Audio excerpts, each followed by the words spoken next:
Yo quiero que usted busque en su Biblia. Nosotros vamos a comenzar hoy con la predicación. Vamos a comenzar hoy con el Evangelio de Juan y vamos a tomar el tiempo que sea necesario para hablar de este Evangelio, el Evangelio de Juan. Sé que algunos están participando de las lecturas del programa de lectura de la iglesia. Yo también estoy ahí, solo que me dejaron botado ya. Estoy leyendo varios libros al mismo tiempo y me han dejado abandonado. Pero yo me pongo al día. Yo respondo por mi compromiso allí firmado en aquel papel. Pero quiero invitarle también a que usted haga un enfoque en el libro de Juan, el Evangelio de Juan, que es lo que vamos a estar tratando durante varias semanas. Y hoy vamos a iniciar con el capítulo 1, del verso 1 al 18, lo que bien tengamos tiempo hoy de hablar, ¿okay? Lo que bien tengamos tiempo de compartir hoy. Yo quiero que nosotros iniciemos entonces con esta lectura. El Evangelio de Juan, según San Juan, capítulo 1, verso 1 al 18. Dice así. Leemos con la bendición del Padre, Hijo y Espíritu Santo. En el principio era el Verbo, y el Verbo era con Dios, y el Verbo era Dios. Este era en el principio con Dios. Todas las cosas por Él fueron hechas, y sin Él nada de lo que ha sido hecho fue hecho. En Él estaba la vida, y la vida era la luz de los hombres. La luz en las tinieblas resplandece, y las tinieblas no prevalecieron contra ella. Hubo un hombre enviado de Dios, el cual se llamaba Juan. Este vino por testimonio para que diese testimonio de la luz, a fin de que todos creyesen por él. No era él la luz, sino para que diese testimonio de la luz. Aquella luz verdadera que alumbra a todo hombre venía a este mundo. En el mundo estaba, y el mundo por él fue hecho, pero el mundo no le conoció. A los suyos vino, y los suyos no le recibieron. Mas a todos los que le recibieron, a los que creen en su nombre, les dio potestad de ser hechos hijos de Dios, los cuales no son engendrados de sangre, ni de voluntad de carne, ni de voluntad de varón, sino de Dios. Ya que el Verbo fue hecho carne y habitó entre nosotros, y vimos su gloria, gloria como el unigénito del Padre, lleno de gracia y de verdad. Juan dio testimonio de él y clamó diciendo: este es de quien yo decía, el que viene después de mí es antes de mí, porque era primero que yo. Porque de su plenitud tomamos todos, y gracia sobre gracia. Pues la ley por medio de Moisés fue dada, pero la gracia y la verdad vinieron por medio de Jesucristo. A Dios nadie le vio jamás. El unigénito Hijo que está en el seno del Padre, Él lo ha dado a conocer. Amén. Gracias, Señor, por tu palabra. Amén. Amén. He puesto como título el Verbo eterno, del Verbo eterno al Hijo encarnado. El apóstol Juan nos dice claramente que lo que él escribió, cuando hablamos del Evangelio de Juan, lo escribió con el siguiente propósito. ¿Para qué se escribió el Evangelio de Juan? ¿Cuál es el propósito de escribir este Evangelio? Uno de los propósitos principales nos encontramos en Juan 20:31, donde dice: pero estas cosas se han escrito, eso lo decía Juan, para que creáis que Jesús es el Cristo, el Hijo de Dios, y para que creyendo tengáis vida en su nombre. Allí nosotros encontramos el propósito del cual el mismo Juan dice: por el cual he escrito este libro. Nos habla de Jesucristo como el Hijo de Dios en primer lugar, y lo segundo, para que creyendo en este Hijo nosotros podamos tener vida eterna. Amén. Bien hace la iglesia, y no sé si usted ha encontrado por allí muchos evangelios pequeños de Juan. Usted encuentra evangelios pequeños de Juan, va a encontrar Nuevos Testamentos azules de los pequeños. Esos son los que más se distribuyen hoy día, y bien hace la iglesia al distribuir estos evangelios, estos pequeños evangelios, porque estamos cumpliendo con el propósito por el cual se escribió el evangelio de Juan. ¿Okay? Dice, para que creáis en el Hijo de Dios y para que creyendo entonces puedan ser salvos. El evangelio de Juan ha sido el evangelio favorito de la Biblia para muchas personas, grandes hombres de Dios, muchos estudiosos, gente madura espiritual ha visto en el evangelio de Juan, ha sido el evangelio favorito. El evangelio de Juan es el complemento, diríamos, de los otros tres evangelios. Hablamos de los sinópticos. Se le llama sinópticos porque son similares lo que escriben. Casi todo lo que escribe Juan en su mayoría no está en los otros tres evangelios. Algunos dicen que Juan, quien es el autor, Juan el discípulo, no Juan el Bautista, escribió este libro porque algunos de las iglesias del primer siglo ya circulaban los evangelios de Juan en la iglesia, eran tenidos como palabra de Dios, y dice que le animaron a Juan para que escribiera un evangelio diferente o distinto de lo que ya estaba escrito. Algunos lo llegaron a considerar como mejores, pero no mejores porque toda la escritura es palabra de Dios, pero sí como mejor en cuanto al complemento de este libro. En mi caso particular y personal es mi libro favorito, es el libro que más he leído, es el libro que más he escuchado en audiobiblia, Biblia dramatizada, en comentarios bíblicos. Es un evangelio que encanta, y es el evangelio que siempre se le recomienda al nuevo creyente leer, siempre. ¿Por qué puedo empezar? Uno le dice, bueno, te recomiendo empezar por el evangelio de Juan, ¿ok? Por el evangelio de Juan. Por otro lado, este evangelio contiene el versículo más importante, o mejor dicho, más conocido en el mundo, cristiano o no cristiano. ¿Cuál es ese versículo más conocido? Juan 3:16.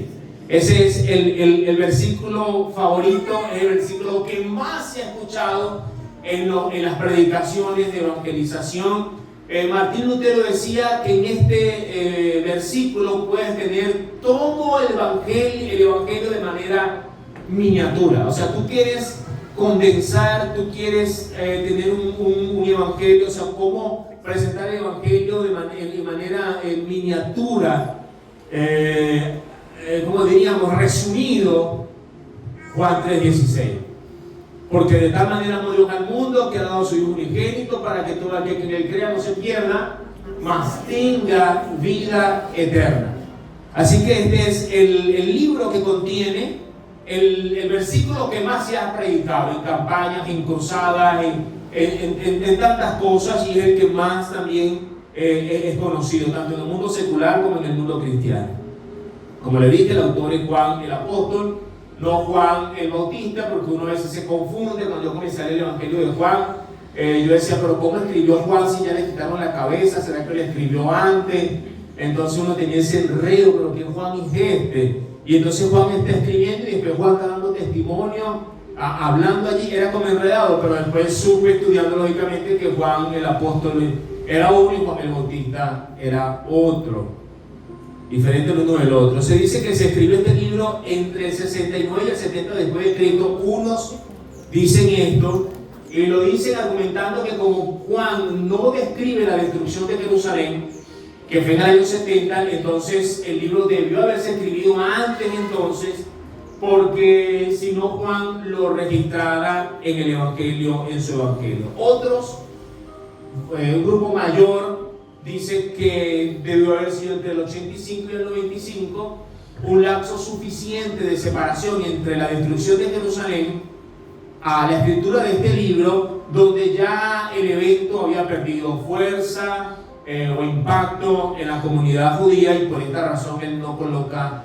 eso en su escrito. Pero usted puede tomar cualquiera de las dos posturas que usted quiera, solamente lo digo a manera de información.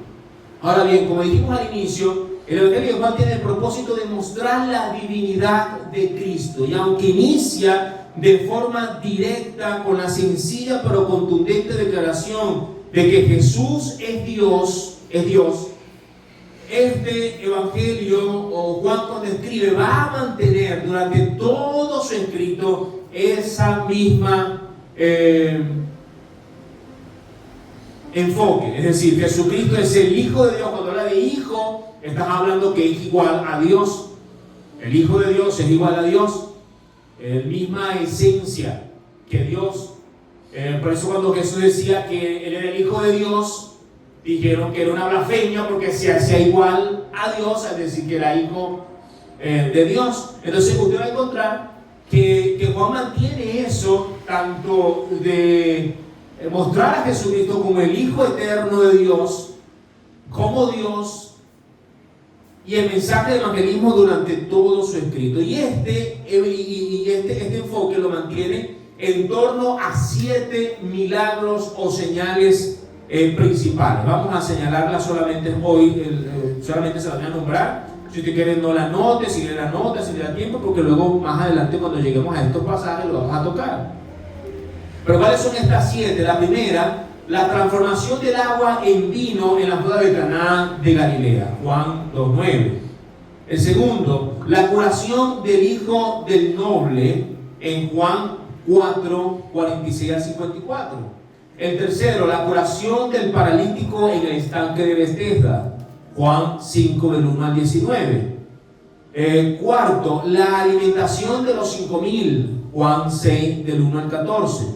Quinto, la andadura cuando Jesús anduvo sobre el mar para salvar a sus discípulos, Juan 6 del 16 al 21.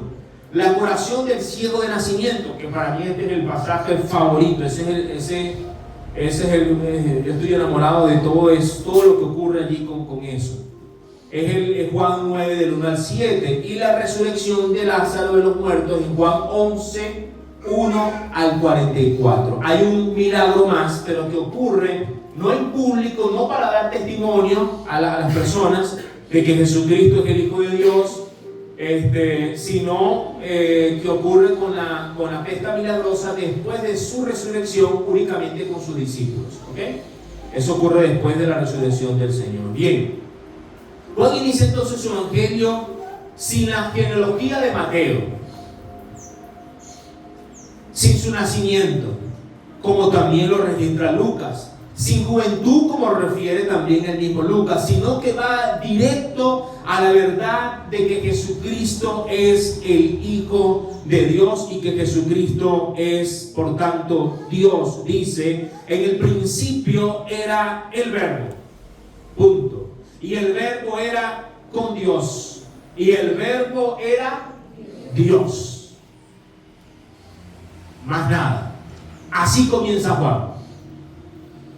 Juan sencillamente dice que el Verbo era Dios, sin explicación, sin argumentación. Juan no está afanado ni preocupado por argumentar en su inicio, cuando escribe el Evangelio, en mostrar las evidencias de que Jesucristo es Dios. Sencillamente, Jesucristo es Dios y lo plasma en su escritura, sin ninguna argumentación. Y así como la Biblia da por sentada la existencia de Dios, sin ningún intento de argumentar. Si usted va a la Biblia para comprobar que Dios existe, no va a encontrar nada. Solamente dice, el necio dice en su corazón que no hay Dios. Solamente hay que ser necio para creer o para decir que Dios no existe. Pero la Biblia no tiene ningún intento, sencillamente dice, en el principio creó Dios los cielos y la tierra, punto. Más nada. No hay la intención de nada de esto, sin ningún intento de argumentar, pues es imposible para el hombre finito estudiar lo infinito. descifrar lo indescifrable y tratar de estudiar a Dios para luego decir en su arrogancia, esto es Dios. Amado hermano, las grandes blasfemias contra Dios, las falsas doctrinas en cuanto a la persona de Dios, de quién es Dios, nacen de la no comprensión de quién es Dios o de no comprenderlo, porque es que en realidad no es comprensible, en el sentido de que no puedes tomar a Dios, que es infinito, en una mente finita. Y como el ser humano trata de comprenderlo, entenderlo, descifrar las cosas y decir esto es, entonces se cae en las blasfemias que se han caído en estos tiempos del unitarismo, donde se elimina la Trinidad como Dios, y entonces se dice, no, Jesucristo es Dios pero menor, o bueno, el Espíritu Santo es una fuerza activa, o mi amado hermano, sencillamente la Biblia dice que Jesucristo es Dios y punto, ya. Y que Dios existe en tres personas. ¿Ha de ser eso comprensible o descifrable en una mente como la nuestra? No, porque no puedes meter el mar en un vaso de agua. ¿Qué sería más comprensible meter el mar en un vaso de agua? O sea, sería más factible meter el mar en un vaso de agua que tratar de descifrar a Dios con nuestra mente y decir esto es Dios. Por eso Juan no hace ningún intento de cómo mostrar la divinidad de Cristo, sino que empieza diciendo, y aquel verbo que era con Dios y que estaba con Dios desde el principio es Dios. Y así comienza su evangelio. Sencillamente comienza con esas preciosas palabras. Lo comprenda o no, lo acepte o no, lo crea o no lo crea, no hay ninguna intención de convencerte de que Jesucristo es el eterno Hijo de Dios. Sencillamente lo dice porque lo es. El verso 14, ¿cómo dice? ¿Qué dice el verso 14? Y aquel verbo que era Dios desde el principio, ¿qué dice? Habitó, fue hecho carne y habitó entre nosotros. Dios, el infinito, el eterno Dios insostenible, que está por encima de todo, en un milagro extraordinario, no comprensible para el ser humano, se hizo tan pequeño como nosotros. Y no fue que llegó grande, no fue que apareció así, ahí apareció Cristo, fornido, grande, no. Allí, en el vientre de una mujer humilde, pobre, sencilla, una jovencita quizá de 17, 18 años, allí, para nacer, como nacen todos los seres humanos, para amamantarlo y sacarle los gases y ponerle pañales. Bendito sea el Señor. El niño Dios, el eterno Dios, se hizo hombre. Por otro lado, no hubo un principio para su existencia, porque dice, ya existía en el principio como el verbo de Dios. Amén. Como el verbo de Dios. Fíjense algo. Cuando hablamos del verbo de Dios, en el verso 1 que seguimos allí, hablamos del verbo de Dios, nos habla del verbo que es la palabra. Verbo, palabra, logos es lo mismo. ¿Ok? Cuando nos referimos a la palabra, es aquello que conocemos nosotros como la unidad de lenguaje mediante el cual podemos expresarnos. ¿Cómo es el hombre? O sea, ¿cómo podemos conocer a una persona? Por sus palabras. Lo más íntimo de una persona son sus pensamientos. Creo que era Descartes quien decía, pienso y existo. O sea, pienso y después hablo. Ahora, estamos hablando de que la palabra es ese lenguaje por el cual nosotros nos expresamos. ¿Quiénes somos? Lo sabemos por lo que decimos, por la palabra, por aquello que nosotros decimos. ¿Has de conocer a alguien? Lo conoces entonces por sus palabras. Ahora bien, Juan en este caso no está hablando de la unidad del lenguaje, sino de una persona, que es Jesucristo, el Hijo de Dios, el cual es el Verbo de Dios, que se hizo carne. Fíjense algo interesante con todo esto. En ese aspecto, Dios se ha expresado de manera única, perfecta e irrepetible por medio de su Hijo.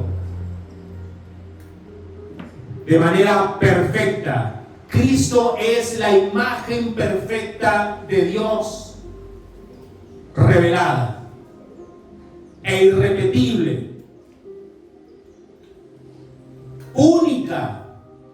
Nadie más podrá revelar al Padre como el Hijo. Cuando la gente dice, y el Señor me reveló las profundidades, el único que tiene, que puede y que ha revelado y que reveló al Padre, que lo podemos conocer al Padre por medio de alguien, se llama Jesucristo. Es el único. Amén. Vamos a ver algunos textos sobre esto. Dios ha dado a conocer por medio de su Hijo. Fíjense lo que dice el verso 18, que fue el último que leímos en el pasaje. A Dios nadie le vio jamás. El unigénito Hijo que está en el seno del Padre, Él le ha dado a conocer. Cristo es el único que puede entonces mostrar con exactitud al Padre, porque dice que está en el seno del Padre. El único que conoce al Padre íntimamente es Jesucristo. Nadie más lo conoce de manera íntima, porque dice que está en el seno del Padre. Está allí. Por otro lado, Cristo es la imagen perfecta de Dios, que también se lo dije en Juan 14, del 8 al 9. Vamos a ver qué dice. Felipe le dijo, Señor, muéstranos al Padre y nos basta. Jesús le dijo, tanto tiempo hace que estoy con vosotros y no me has conocido, Felipe. El que me ha visto a mí, ha visto al Padre. ¿Cómo pues dices tú? Muéstranos al Padre. El que me ha visto a mí, ha visto al Padre. No dijo, yo simbolizo al Padre. No dice, yo me parezco al Padre. No, el que me ha visto a mí, ha visto al Padre. Porque es el único que conoce al Padre, y por eso lo puede revelar de manera perfecta, como su imagen. Cristo es la expresión del amor de Dios. ¿Quieres saber cuánto Dios nos ama? Juan 3:16 dice, porque de tal manera amó Dios al mundo, que dio. ¿A quién dio? ¿Las riquezas de los cielos? No. Entonces Cristo es la expresión del amor de Dios para con nosotros. El Padre ha hablado por medio de su Hijo. Fíjense esta importante imagen en estos días. Dios, esto lo dice Hebreo 1, del 1 al 2, dice, Dios, habiendo hablado muchas veces y de muchas maneras en otro tiempo a los padres por los profetas. Dios habla por los profetas hoy día, entendiendo profeta como algo fuera de la Escritura. Bueno, aquí dice que Dios, habiendo hablado, pasado muchas veces y de muchas maneras en otro tiempo a los padres por los profetas, en estos postreros días nos ha hablado por medio de ¿quién? Por medio del Hijo. Porque el Hijo es la palabra, es el logo. Nos ha hablado en el Hijo, nos ha hablado por el Hijo, a quien constituyó heredero de todo y por quien asimismo hizo el universo. Yo creo que Dios sigue hablando con los profetas hoy día. ¿Cuáles profetas? Los que predican la Escritura. Si usted va a algún lugar y alguien le dice, así te dice el Señor, y empieza a hablar un montón de cosas allí, y dice, y habla, pero no está predicando la Escritura, para mí no es profeta. Entendiendo yo que Dios puede darle una palabra de ciencia a alguien para decirle alguna cosa en particular, pero los profetas son los que anuncian las palabras del Señor, los que revelan las palabras de Cristo, los que revelan las palabras del Señor, quienes muestran la Escritura. ¿Cuál Escritura? Esta Escritura. Es como aquello que está, es aquella luz que está dentro de un cuarto y usted abre la puerta para que esa luz salga, pero eso está aquí en la Escritura. Amén. Entonces dice que Él nos ha hablado por el Hijo hoy día, las palabras del Señor, la vida de Cristo, lo que Él nos ha dicho, lo que Él nos ha enseñado. Solo Cristo conoce al Padre y por eso le puede dar a conocer. Mateo 11:27 dice, todas las cosas me fueron entregadas por mi Padre y nadie conoce al Hijo sino el Padre. Y ni nadie conoce ni al Padre conoce alguno, sino el Hijo y aquel a quien Él quiere revelar. Mis amados hermanos, nunca podremos tener una relación verdadera con el Padre si no es por medio de su Hijo. Nunca conoceremos al Padre sino por medio de Él. No hay forma, no hay manera.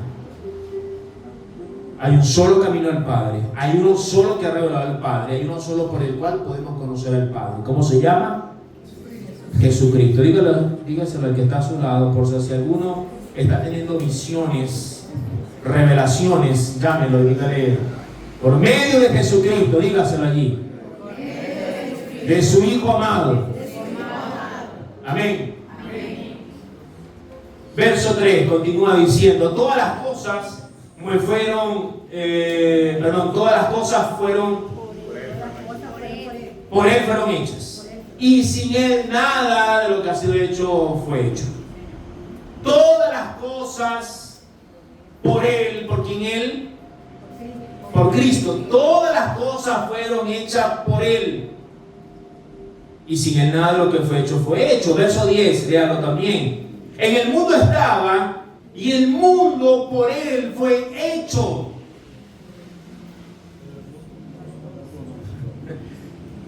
Tremendo, ¿verdad que sí? En el mundo estaba, y el mundo por Él fue hecho. ¿Qué dice Génesis 1:1? En el principio creó Dios los cielos y la tierra. Y se dice que por medio de Cristo fue hecho todo, y que Cristo es creador. Entonces estamos viendo allí esa Trinidad de Dios obrando en la creación. Jesucristo, como el Verbo de Dios, participó activamente en la creación de todas las cosas, como la palabra de Dios ejecutó la orden del Padre en toda la creación. Y dijo Dios sea hecho. ¿Y quién lo hizo? Cristo. Y dijo Dios, y dijo también Dios, y también dijo Dios, y dijo Dios, y fue hecho, y fue hecho, y fue hecho. ¿Quién estaba obrando allí en todo eso? Dígalo sin miedo. Cristo, ¿verdad? Porque Cristo es Dios. Estamos hablando de esa participación allí de Cristo en la creación. Ahora bien, vamos rápidamente al verso 4. Vamos al verso 4. Dice, en Él estaba la vida, y la vida era la luz de los hombres. La luz en las tinieblas resplandece, y las tinieblas no prevalecieron contra ella. Primero, cuando dice que en Cristo estaba la vida, se refiere a todo aquello que tiene vida.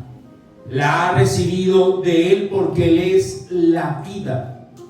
O sea, Cristo es la vida. Entonces dice, en Él estaba la vida. Nada puede tener vida sino por Cristo.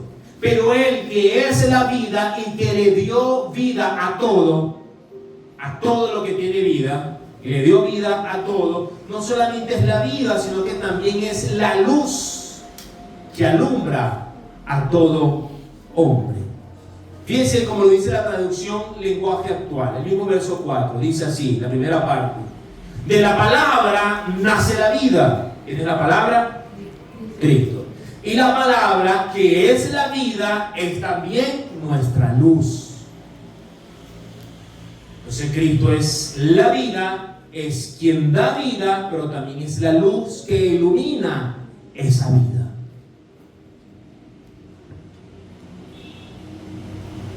Él como luz resplandece ¿sobre qué? Dice que resplandece sobre las tinieblas. Amén. Así como en la creación dice que las tinieblas estaban sobre la faz del abismo hasta que vino la luz. Así nuestra vida, estando en oscuridad, cuando Cristo viene a nosotros, ¿qué trae Cristo a nuestra vida? ¿Qué trae? Luz. Él trae luz. ¿Ok? Así Cristo ilumina entonces la vida de aquellos que están en oscuridad. Pero Cristo es también la luz que ilumina la nueva Jerusalén. Vamos a ver Apocalipsis 22:5. Dice: no habrá allí más noche y no tiene necesidad de la luz de lámpara. Allá no hace falta ni luz LED ni nada de esto. Ni de luz del sol tampoco. ¿Por qué? Porque Dios, el Señor, los iluminará y reinarán por los siglos de los siglos. Cristo es la luz. Pero Cristo es la luz verdadera.